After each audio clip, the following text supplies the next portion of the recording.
සෙලාන් බැංකුව සුහද හදක් ඇති දේශීය බැංකුව. ලක්පා ලක්වැසියන්ගේ පාවාහන් අවශ්‍යතාවය සම්පූර්ණ කරපු. ඒ විතරක් නෙමෙයි ජාත්‍යන්තරයට පවා අපේ පාවාහන් සන්නාමයක් අරගෙන ගියපු සුවිශේෂී ආයතනයක්. වසර ගණනාවක ඉතිහාසයක් එක්ක මේ ලක්පා කොහොමද ගොඩ නැගුණේ? කවුද ගොඩ නැගුවේ? මේ ව්‍යවසායකයා පිළිබඳව තමයි අද දවසේදී අපි කතා බහ කරන්න සූදානම් වෙන්නේ. මේ ඔබ පානගන මග අප ඉන්නේ.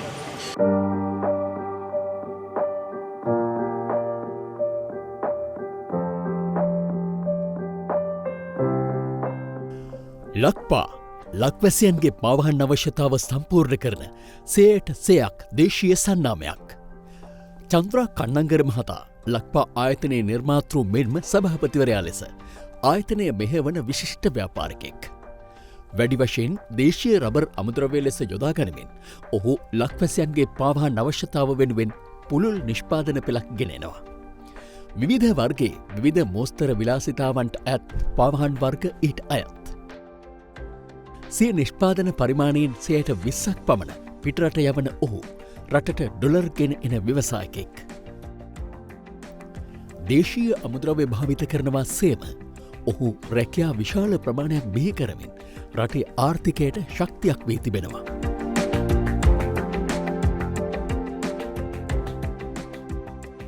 ලක්පා අපේ රටේ නමත් ජාත්‍යන්තරයට අරගෙන ගිය තවත් පාවහන් සන්නාමයක්. ඉතින් ජාත්‍යන්තරයට ගියා විතරක් නෙවෙයි ලංකාව ඇතුළේ බොහෝ දෙනෙක් භාවිත කරන පාවහන් සන්නාමයක් හදපු ඒ විශිෂ්ට ශ්‍රී ලාංකිකයා තමයි චන්ද්‍රා කන්නංගර මහත්මයා, ලක්පා ආයතනයේ සභාපතිතුමා, නිර්මාතෘ ආයිබෝන් ඔබතුමාට. ආයිබෝන්. දැන් මේ ලක්පා කිව්වම වසර ගණනාවක් තිස්සේ ඔබතුමාලා මේ ක්‍රියාත්මක කරගෙන යන පාවහන් නිෂ්පාදන ක්‍රියාවලිය ඇතුලේ කොයි විදිහටද මොන විදිහේ පාවහන් නිෂ්පාදනය වෙන්නේ, කොයි විදිහටද ක්‍රියාත්මක වෙන්නේ? මුලින්ම කියන්න ඕන අපි 100%ක්ම දේශීය කර්මාන්තයක්. නිෂ්පාදන ක්‍රියාවලියට සම්බන්ධ වෙලා ඉන්නේ අපේ පවුලේ කට්ටියම. කියන්නේ අයිතිකාරකම තියෙන අපේ පවුලට. මමත් මගේ බිරිඳත් දුවත් පුතත් සේවකයෝ 300ක් විතර අපි එකට දැන් වැඩ කරනවා. ඒ කට්ටියත් එක්ක එකතු වෙලා බොහොම සාමූහික ප්‍රයත්නයකින් තමයි මේ ආයතනය දුවන්නේ. ප්‍රධාන වශයෙන්ම අපි රබර් සෙරෙප්පු ආශ්‍රිත මේ රේන්ජ් එක තමයි අපි වැඩ කරන්නේ. ඊට අමතරව අපි පාසල් පාවහන්, ඊළඟට විලාසිතා පාවහන්, එතනින් ගියාම ටිකක් ලාභදායක පාවහන් තියෙනවා PVC වලින් හදන ඒවා. ඔය සියල්ලක්ම අපි හදනවා. ඊටත් අමතරව අපි රබර් භාණ්ඩ හදනවා. ඒ කියන්නේ රබර් පාපිසි, රග්ස්, එතනින් ගියාම රූෆින් ඉන්සුලේෂන්ස්, ඒ වගේ ඒවත් අපි කරනවා. අපේ රටේ වෙළඳ පොලේ ගත්තත් සහ ජාත්‍යන්තරයේ වෙළඳ පොළ ගත්තත් කොතරම් විතර නිෂ්පාදන ප්‍රමාණයක් ජාත්‍යන්තරයට යවනවද සහ ලංකාව ඇතුලේ අලෙවි කරනවද? සාමස්තයක් වශයෙන් අපි අපේ නිෂ්පාදනයේ 20%ක් විතර මේ ලංකාවෙන් පිට විකුණන්නේ. කියන්නේ පිටරට අරිනවා. ඊටු 80% අපි ලංකාවේ සෑම අස්සක් මුල්ලකටම අපි විකුණනවා. ඒ කියන්නේ මේ ප්‍රදේශයේ වැඩි අර ප්‍රදේශයේ අඩුයි කියලා නෑ. දෙවුන්දර තුඩුවේ ඉඳලා කංකසන්තුරේට යනකම්ම අපි විකුණනවා. දැන් වසරකට ගත්තොත් කොතරම් විතර නිෂ්පාදන ප්‍රමාණයක් සිදු කරනවද? අපි පාවහන් ජෝඩු ගත්තොත් මාසෙකට ලක්ෂ 2ක් වගේ වෙන්න වගේ පාවහන් හදනවා. ඔබතුමා සන්නාමයක් හදලා තියෙනවා වසර ගණනාවක් තිස්සේ. මම හිතන්නේ පොඩි තැනකින් පටන් අරගෙන තමයි මේ තරම් ලොකු ගමනක් ඇවිල්ලා තියෙන්නේ. මේ ගමන ගැන කිව්වොත් කොහොමද පටන් ගත්තේ? කොයි විදියටද ආරම්භය ගත්තේ? කොමර්ෂල් ප්‍රොඩක්ෂන් පටන් ගත්තේ අපි 1986. ඇත්තටම මගේ අදහස අපි පටන් ගන්නේ තිබුණේ මාසෙකට සෙරෙප්පු කුට්ටන් 10000ක් වගේ හදන්න තමයි. දැන් අපි ගොඩක් විශාලයි වෙලා තියෙනවා. ඉතින් අපි පියවරින් පියවර බොහොම කලබලව නෙමෙයි, පියවරින් පියවර බොහොම හිමින් දියුණු වෙමින් පවතිනවා. ඉතින් ඒක දැන් මේ පටන් ගැනීම කියනකොට කෙනෙකුට තියෙන ලොකුම ප්‍රශ්නේ තමයි ප්‍රශ්න 3යිනේ තියෙන්නේ. එකක් දැනුම තියෙන්න ඕන. ඒක විශේෂයි. දෙවෙනි කාරණේ තියෙන්න ඕන කැපවීම තියෙන්න ඕන. තුන්වෙනි කාරණේ තමයි මුදල් තියෙන්න ඕන. ඔය තුනම එකතු කරගන්න හරි අමාරුයි. මට දැනුම තිබුණා, කැපවීම තිබුණා, මුදල් නම් තිබුණ නැහැ. ඉතින් යාළුවෝ නෑදෑයන්ගෙනුත් එකතු කරගෙන මගේ බිරිඳ ඇත්තටම ලොකු සහයෝගයක් දුන්නා. මා උනන්දු කළෙත් මේ වැඩේ කරන්න එයයි. මොකද ඇය දැනගෙන හිටියා මට කොච්චර දුරට ශක්තියක් තියෙනවද කියලා මේක කරන්න. ඉතින් ඒවත් එකතු කරගෙන මම මේ පටන් ගත්තා. ඊට පස්සේ ඉතින් මම හොඳට කරගෙන යනකොට මට විශේෂයෙන් හැම එක්කෙනාම වගේ උදව් කළා. ඒ උදව් කරනම හැලහැප්පීම් තිබුණා, වැටීම් තිබුණා, ඒවා තිබුණා. එහෙම නැත්නම් වෙන්න බෑනේ, ඒවා තිබුණා. නමුත් මම බොහොම නිර්භයව කියනවා මම ඉදිරියට ගියා මිසක් ආපස්සට නම් ගියේ නැහැ. දැන් මෙච්චර දුරක් එද්දී අනිවාර්යයෙන්ම ඔබතුමා කිව්වා හැලහැප්පීම් තිබුණා, වැටීම් තිබ්බා, ඒවා බාධාවක් කරගත්තේ නැහැ කියලා. මොනවද ආපු අභියෝග මේ ව්‍යාපාරෙ මෙච්චර දුර ගොඩනගද්දී? කෙලින්ම උත්තරයක් දෙනවා නම් හැම අභියෝගයක්ම ආවා. මට අභියෝගයක් වශයෙන් මුදල් ආපු හැම අවස්ථාවේදීම බැංකු මා ගැන බලා ගත්තා.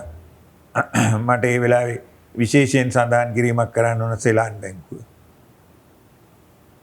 අර සුහදහදක් කියන එක නේද ඒගොල්ලන්ගේ එක්සන්න. ඒ දේ එතන තිබුණා.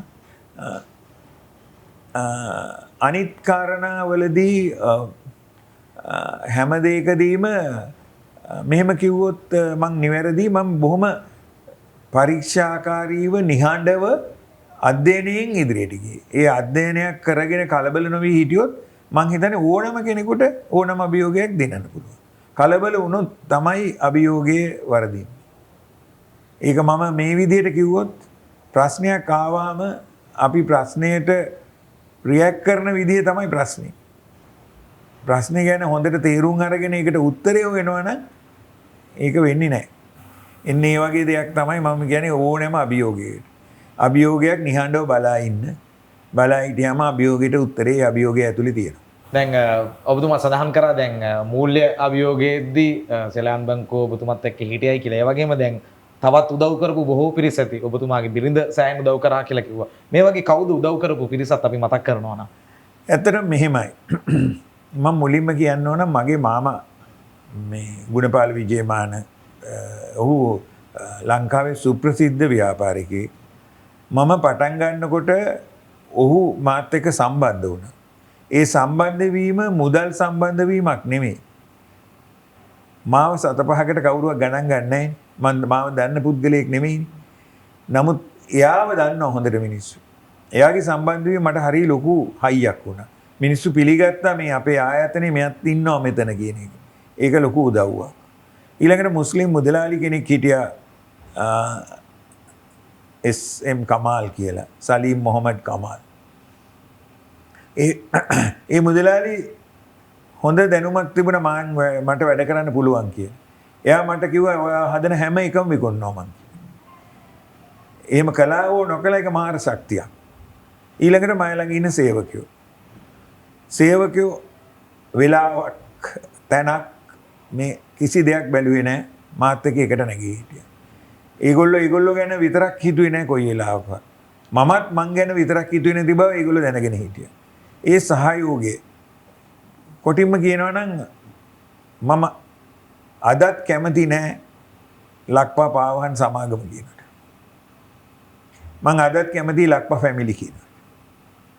දැන් මේ ඔබතුමා ව්‍යවසායකයෙක් විදිහට ගත්තොත් එහෙම අපේ රටට ඩොලර් ගේන විදේශ විනිමය ගේන ලොකු ව්‍යවසායකයෙක්. ඒතර ගත්තොත් එහෙම මොන රටවල් වලටද ඔබතුමාගේ මේ නිෂ්පාදන අපනයනය කිරීම සිද්ධ වෙන්නේ? සහායක කොයි විදිහටද සිද්ධ වෙන්නේ? ඔයාගේ ප්‍රශ්නෙට ඔබතුමා හෝ ප්‍රශ්නෙට මම පොඩ්ඩක් එකතු කරගන්නම්.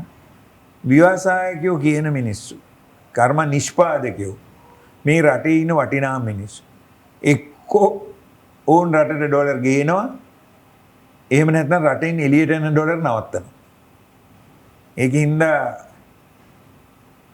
ව්‍යාපාරිකයෙක් කියලා කියනවට වඩා මම කැමති නිෂ්පාදකයෙක් කියලා කියනවා. මගේ නිෂ්පාදන විශේෂයෙන්ම රටවල් 10කට විතර යනවා. වෙස්ට් ඉන්ඩීස් රටවලට යනවා. තව ඕස්ට්‍රේලියාවට යනවා.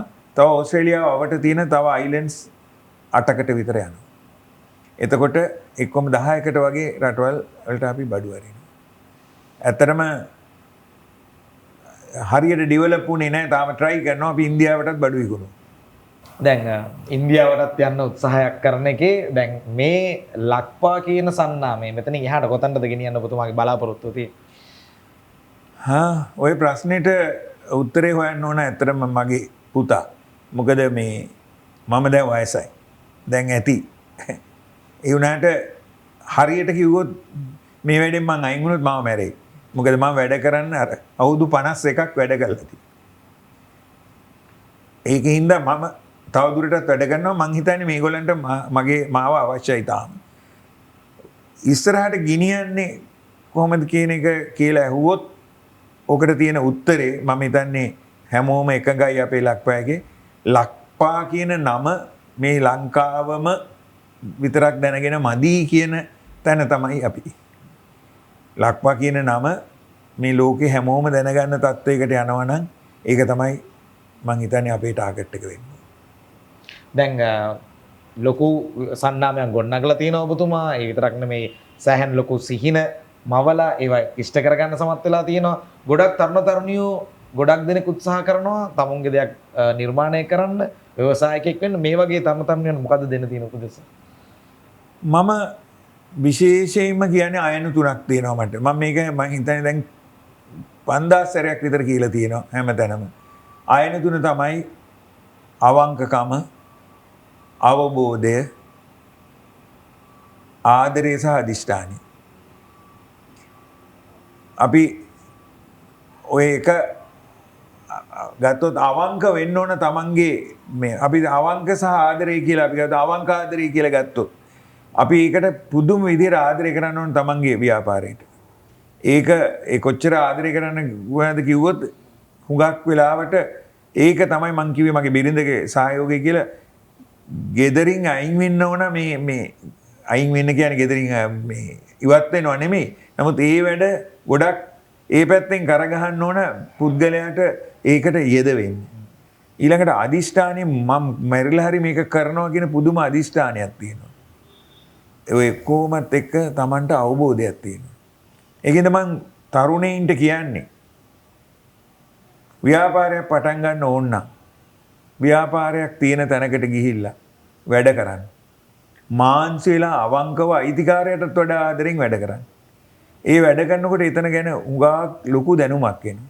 දැන් අවබෝධයක් එනවා. ඒ අවබෝධය අරගෙන ඒ ව්‍යාපාරයෙන් පටන් නොගන්න ඕනේ. ඕනම ව්‍යාපාරයක් පටන් ගන්න එකම සැලැස්මක් තියෙනවා. ඒක සපත්තු හැදුවත්, යකඩ භාණ්ඩයක් හැදුවත්, නැත්නම් ප්ලාස්ටික් භාණ්ඩයක් හැදුවත්, මොකක් හැදුවත් ඒ ඉන්නේ ඒක. ඉතින් ඒ බෑග්ග්‍රවුන්ඩ් එක හදාගන්න තමන්ම හදාගන්න. ඒක නොකළොත් හරියන්නේ නැහැ. ඊළඟට තරුණ අයට කියන්නේ පොඩ්ඩක් වැඩේට බැස්සට පස්සේ අනිත් වැඩ වලින් පොඩ්ඩක් ඉවත් වෙන්න. ඒ වැඩේම කරගෙන යන්න. එතකොට අර අවබෝධය හොඳට ලැබෙනවා. අනිත් වැඩත් කරන ගමන් කරන්න ගියොත් කරන්න අමාරුයි. ඒ කාරණය අනිවාර්යයෙන්ම වෙන්න ඕන. ඉතින් බොහොමත්ම ස්තුතියි ඔබතුමාට අද දවසේදී අපිත් එක්ක සම්බන්ධ වෙලා මම හිතන්නේ සෑහෙන ලොකු අවවාදයක් ආදර්ශයක් ඔබතුමා ලබා දීලා තිනවා රටටත්. ඒ විතරක් නෙමෙයි අපේ තරුණ පරපුරටත්. ඉතින් අපි සූදානම්ින් ඉන්නවා මේ විදිහෙම අපේ රටේ නම ජාත්‍යන්තරයට අරගෙන ගිය ඒ විතරක් නෙමෙයි රටට විශාල ආර්ථික වාසියක් ගෙන ආපු තවත් ව්‍යවසායකයෙක් එක්ක ලබන සතියේ ඔබ හමු වෙනවා.